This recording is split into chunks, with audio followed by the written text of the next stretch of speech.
Oye Mi Gente, YERRRR. Dímelo, mi gente. Welcome back to the 4th season of Oye Mi Gente podcast. Thank you so much for sticking with us and tuning in. This is Moran. I'm a multimedia artist from South Jamaica, Queens. Currently, I'm working on a new online store for my art. For more information, you can follow me on Instagram at Black Flowers Grow.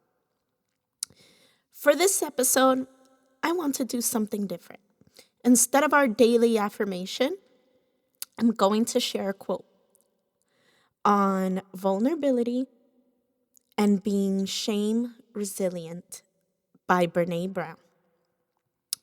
I want to invite you all, my beautiful gods and goddesses, and everyone in between who tune in every week to reflect for a moment.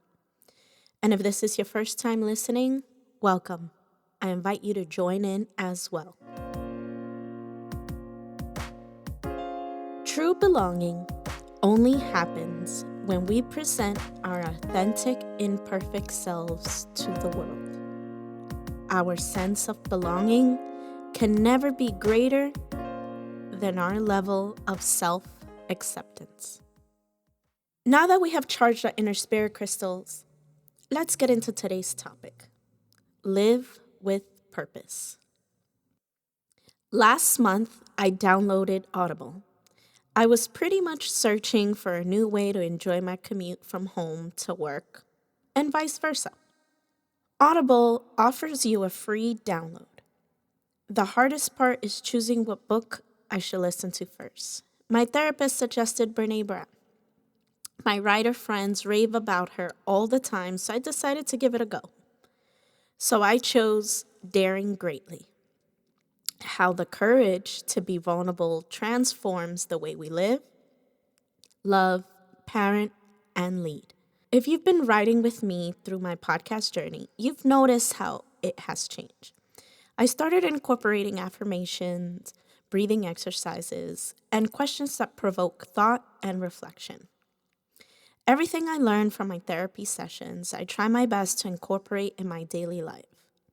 I've been on this path of healing for a couple of years now.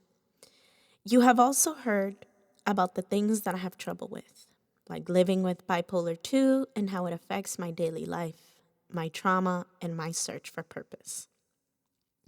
My trauma has played a significant role in my life that at times I allow my fear to sabotage my blessings. That's where the imposter syndrome kicks in. Am I enough? Do I deserve love? Who do I think I am doing this podcast anyways? This is where Brene Brown came knocking at my door with this amazing book. Dr. Brene Brown is a research professor at the University of Houston, where she holds the Huffington Foundation Brene Brown Endowed Chair at the Graduate College of Social Work. She has spent the past 2 decades studying courage, vulnerability, shame, and empathy, and is the author of 4 #1 New York Times bestsellers: Braving the Wilderness, Rising Strong, Daring Greatly, and The Gifts of Imperfection. Her TED Talk, The Power of Vulnerability, is one of the top 5 most viewed TED Talks in the world, with more than 35 million views. Daring Greatly is about having the courage to be vulnerable in a world where everyone wants to appear strong, confident, and like they know what they're doing. Brene says, every day we experience the uncertainty, risks, and emotional exposure that define what it means to be vulnerable or to dare greatly. Daring greatly is not about winning or losing.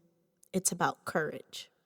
In a world where never enough dominates and feeling afraid has become second nature, vulnerability is subversive.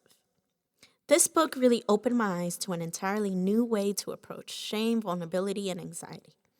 I've been having the most difficult time in believing in my purpose, and if the path I'm on is the right one. We live in a world where sadly it is being run by social media. Our consumption of social media and society's criteria of how we should live our lives and what deems us successful eats away at our confidence. I know it eats away at mine. Working in media, I have to spend a certain amount of time on social networks, browsing, promoting, and posting to grow my social media presence. So oftentimes I feel like I never have enough time. I'm not making enough money. I'm not as successful as I want to be. I'm not growing quickly enough. And with my appearance, I'm not confident enough. And I feel I'm not talented enough. I know I'm not alone. You've heard me mention all this before. But due to our consumption of social media and what we don't think about is that we're comparing our daily lives, our everyday lives, businesses, marriage, etc., to the unattainable, perfect view of someone else's life. We also don't think about how many hours, days, months, years of work these people have put into their craft. They've also gone through the same thing we're currently going through before they found their success. Rome wasn't built in a day. The opposite of scarcity is knowing that you are enough. You're enough. I'm enough. Your success is enough. My success is enough. And that's the first step on a path of living boldly and daring greatly. The belief that we're enough is the right path in living with purpose. Don't be afraid of vulnerability. Can vulnerability seem scary? Duh, absolutely. But if we're afraid of failure and of vulnerability, we'll miss out on some of the best parts of life. What makes you vulnerable, you ask? Well, starting a podcast, starting a new business, publishing a book, etc. These things are also bold and courageous. They help you follow your dreams and meet your goals. But what if you fail? Then it's a valuable learning lesson. You get up and do it again. Failure is also about perspective. We already know society's view on failure. So, how are we going to change that? Let's start with vulnerability. Vulnerability is acknowledging our failures. It is okay if we fail. Like my man Thomas Edison said, I have not failed 10,000 times. I have not failed once. I have succeeded in proving that those 10,000 ways will not work. When I have eliminated the ways that will not work, I will find the way that will work. See? It's all about perspective. Vulnerability also helps us be more successful. It makes us better leaders and better communicators. It helps us connect with people. And it helps us get away from the feeling and idea of scarcity that I talked above. Vulnerability helps us continue on our path to live with purpose. Brene says the willingness to show up changes us. It makes us a little braver each time. Every day, I wake up and I ask myself, how can I be a better person today?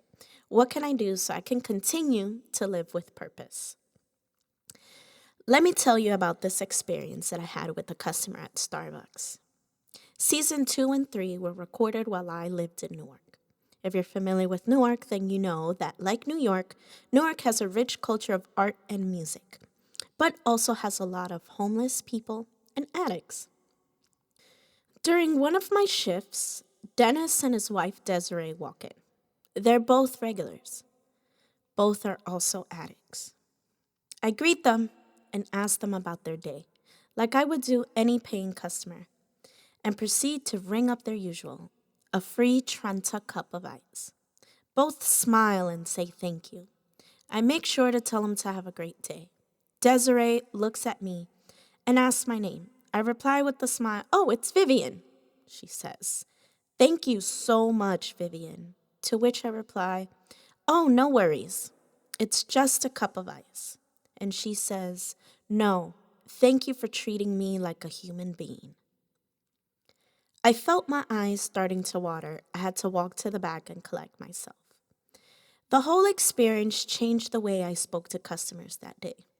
We never know what anyone is going through. After all, Dennis and Desiree could be any one of us, our friends, our family. I tell you this story because in them allowing themselves to be vulnerable with me, it taught me a lesson about kindness and perspective. As we understand the perspective of others, we put ourselves in a position to know how to best impact them in a positive manner. This is an important step in living with purpose. Whether intentionally or unintentionally, we impact the people we meet. If you want to have a positive impact, then you need to live intentionally and with purpose. Another part of living with purpose is to be kind and pay it forward to those who are less fortunate because they too believe they are not enough, because their traumas are far greater than their own confidence, and maybe all they need is someone to look at them as human beings and not the ugliness society makes them out to be. Another thing I learned in this book is about shame. First of all, what is shame? Shame is the fear of disconnection. It is the fear that something we've done or failed to do, an ideal that we have not lived up to, or a goal that we have not accomplished, makes us unworthy of connection. So, when you become shame resilient, you remain authentic when experiencing shame and don't sacrifice your values. You grow from shame. There are a few steps to doing this. 1. Recognize when you're feeling shame and learn what causes it. 2. Be brave and reach out to someone. Share what you're feeling with someone that you care about. Empathy is powerful. 3. Talk to yourself the way you would talk to someone that you love the most. Tell yourself that it is okay, that you're only human, that you're enough. 4. Don't hide your experience. Own it. Then you're in charge of your reaction and the conclusion of that story. I carry a lot of shame. Shame about living with bipolar, shame about my depression, shame of having been an addict myself, shame of coming from a broken family, which is why I decided that I just couldn't live with holding on to these things anymore. Shame is part of being a human. But it is how we allow shame to run our lives that makes a difference. Living with purpose is becoming shame resilient. Being kinder to ourselves is living with purpose. Brene says, when we deny the story, it defines us. When we own the story, we can write a brave new ending. Own our story. Change the story. When we push down hurt or pretend that struggle doesn't exist, the hurt and struggle owns us. Writing a brave new ending in our personal life means 1. We can't smooth over hurt feelings in our families. It is too easy for stockpile hurt to turn into rage, resentment, and isolation. We must talk about it, even when we don't want to, even when we're tired. 2. We can't pretend our family histories of addiction and mental health issues don't exist if our hope is to write a new story and pass that legacy of emotional honesty and health down to our children. 3. We must own our failures and mistakes so that we can learn and grow. It's hard, but I've seen how it becomes part of a family and organizational cultures and unleashes innovation and creativity. It doesn't feel comfortable, but courage rarely does. Owning our stories is standing in our truth. It's transformative in our personal and professional lives. This is my journey in my path to live with purpose.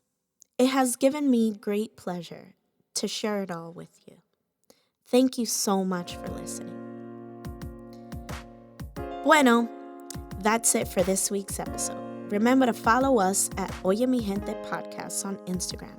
We're available on all your favorite streaming platforms. Be sure to subscribe and leave us a comment in the review section. Also follow Deacon Media on Instagram. And if you want to know more about the Deacon Media Network and what we do, you can check out the entire Deacon Media family on deaconmedia.com. Ciao.